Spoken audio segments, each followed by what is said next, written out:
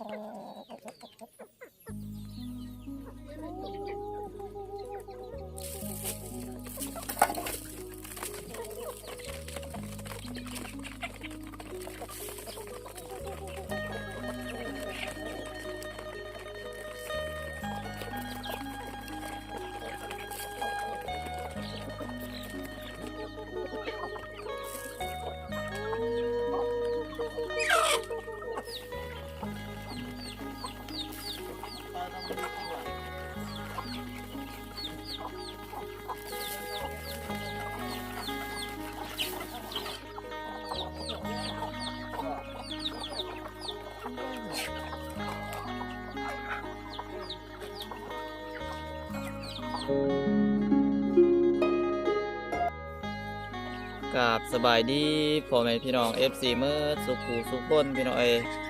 มื้อนี้หน่วยบาลาวใต้ก็ได้ออกเมื่อบ้านเมืองพี่น้องจ้าตอนนี้หน่วยบาลาวใต้ก็ยังอยู่เพื่อนอยู่ซ่านพี่น้องอยู่ไห้อยู่หน้าพี่น้องก็สิได้เก็บภาพบรรยากาศยามเช้าให้พี่น้องได้มาเบิ่งมาโซนน้ำกันเด้อพี่น้องโดนๆเทื่อพี่น้องที่เฮาจะได้เก็บภาพบรรยากาศแบบชนบทพี่น้องกันอยู่บ้านนอกบอกหน้าพี่น้องแล้วก็วิถีชีวิตของหน่วยบาลาวใต้พี่น้องก็เป็นภาพบรรยากาศอยู่ชนบทพี่น้องชนบทสปป.ลาวพี่น้องก็เป็นจะได้นั่นก็มาเบิ่งมาชมน้ำกันเด้อพี่น้องก็สิได้เกลือเป็ดเกลือไก่พี่น้องให้พี่ให้น้องได้มาเบิ่งมาชมน้ำกันพี่น้องก็โดนเทื่ออะไรพี่น้องก็สิได้เดือนปลาย2 เดือนพี่น้องพี่น้องบาลาวใต้ก็บ่ได้ถ่ายภาพบรรยากาศแบบนี้ให้พี่ให้น้องได้มาเบิ่งมาชมพี่น้องนี่เป็นภาพบรรยากาศรอบๆบ้านพี่น้องหรือว่าออมเฮือนพี่น้องก็มีรถไถนาพี่น้องเขาเจ้าก็มาฝากมาปะไว้พี่น้องพี่ 2-3 คันพี่น้อง2-3 คันพี่น้องเขาเจ้าก็มาฝากไว้พี่น้องเพราะว่าเขาเจ้าช่วงนี้ก็บ่ทันได้ออกเมื่อไหเมื่อหน้าพี่น้องเขาเจ้าก็มาปะไว้ก่อนในบาดน้ำในน้ำห้วยเต็มห้วยแล้วเอารถไถนามาบ่ได้เด้พี่น้องแต่บ้านพี่น้องก็จำเป็นเขาเจ้าเอามาปะไว้ก่อนมาฝากไว้ก่อนพี่น้องเพราะว่าเฮาก็ได้อยู่หน้าตลอดนั่นแหละพี่น้องเฮาก็เลยเป็นบอนฝากของเขาเจ้าพี่น้องพี่น้องเฮามาเบิ่งภาพบรรยากาศการเกลือเป็ดเกลือไก่ของหน่วยบาลาวใต้พี่น้องไปกันเลยพี่น้อง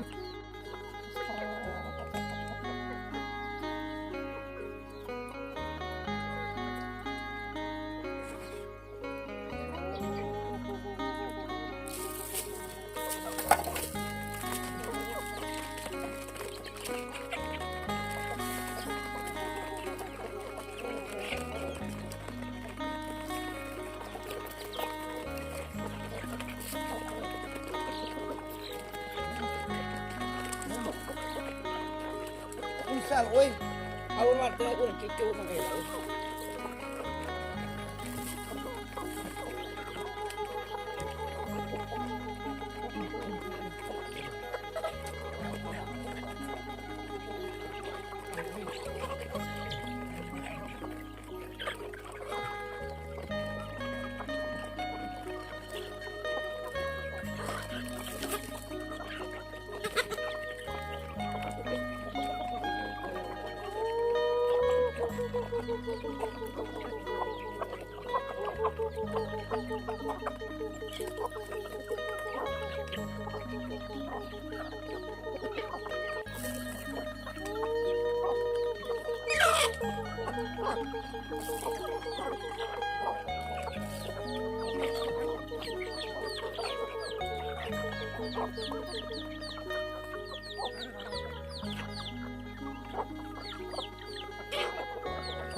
นี่แหละพี่น้อง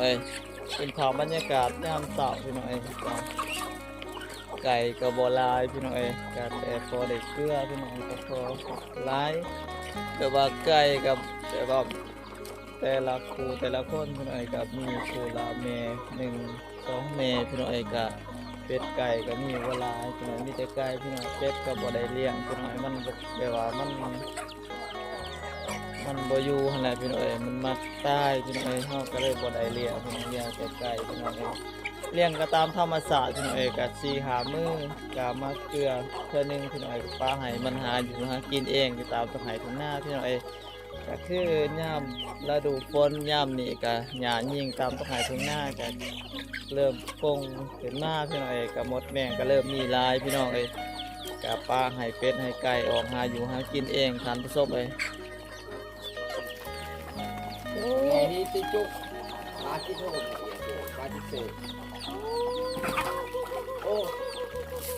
ở đây trong bữa ăn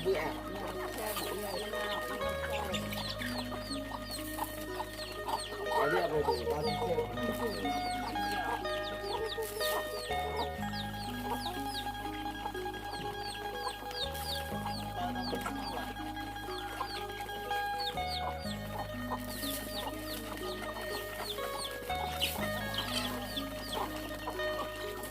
ไปก่อน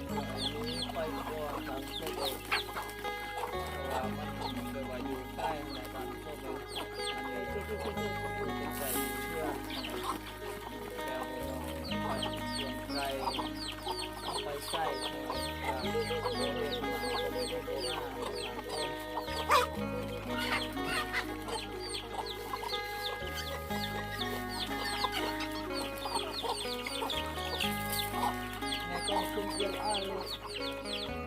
em con nó kia mới đủ nè cái gì ở cái chỗ này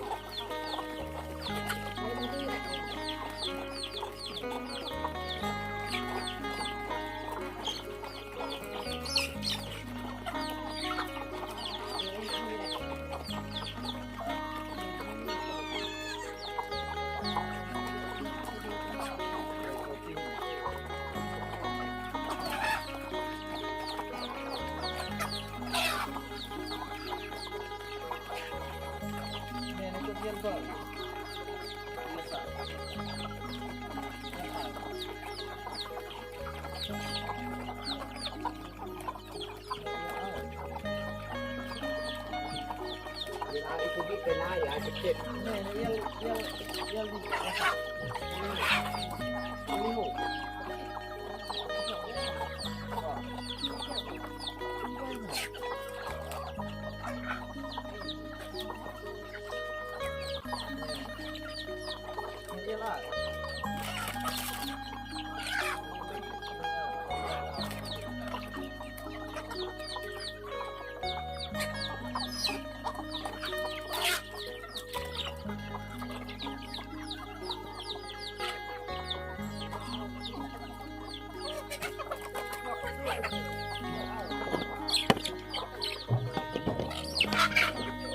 พี่น้องเอ้ยประมาณนี้แหละพี่น้องเอ้ยก็เขาเอาเขามาเกลือพี่น้องเอ้ยก็บ่พอทันต้มไปก็พอให้มันได้ซับได้ตอดเล็กๆน้อยๆพี่น้องเอ้ยก็ส่วนหลายมันมีไปก่อนพี่น้องเอ้ยพุ่นแหละไปตามทุ่งไร่ทุ่งนาพุ่นพี่น้องเอ้ยหากินอยู่พุ่นออกมาแต่เช้าๆพุ่นแหละแต่บ่ทันแต่มันแจ้งมามันไปโหลดทันต้มเลยเพราะว่ามันไปไกลนะพี่น้องเพราะว่าอยู่เฮือนก็คือเห็นแหละพี่น้องเอ้ยกับพวกโตใหญ่มันก็ซับมันก็ตอดกันเฮ็ดให้ไกลหน่อยมันก็ยะมันบ่อยู่หาทางส่งหากินบนอื่นทางส่ง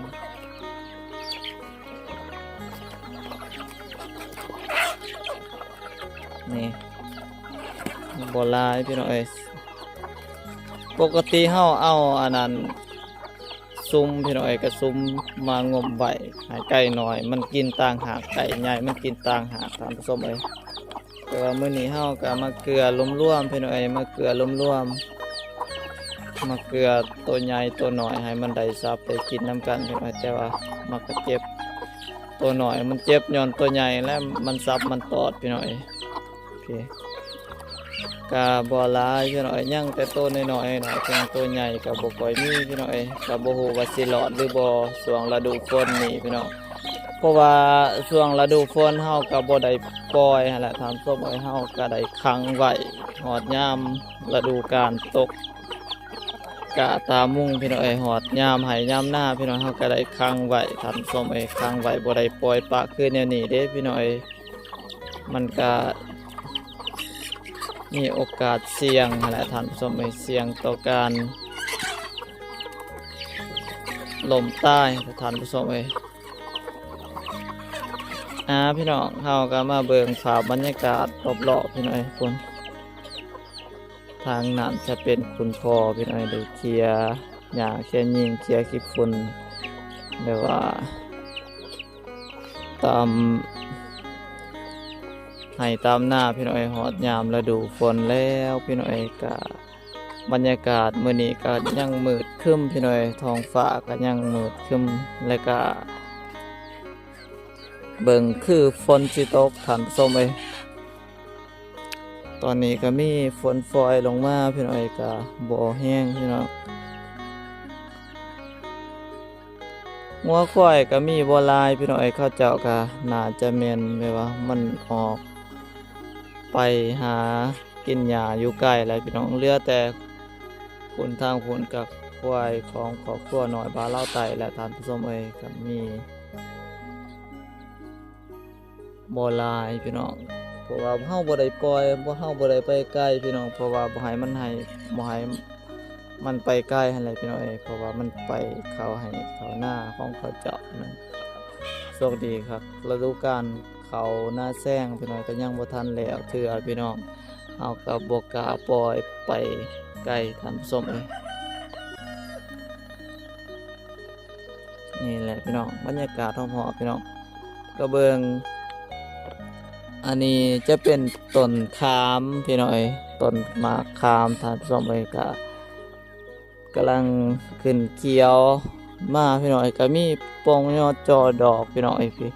เริ่มดอกก็เริ่มสิเป็นหมากตื่มอีกท่านผู้ชมเอ้ย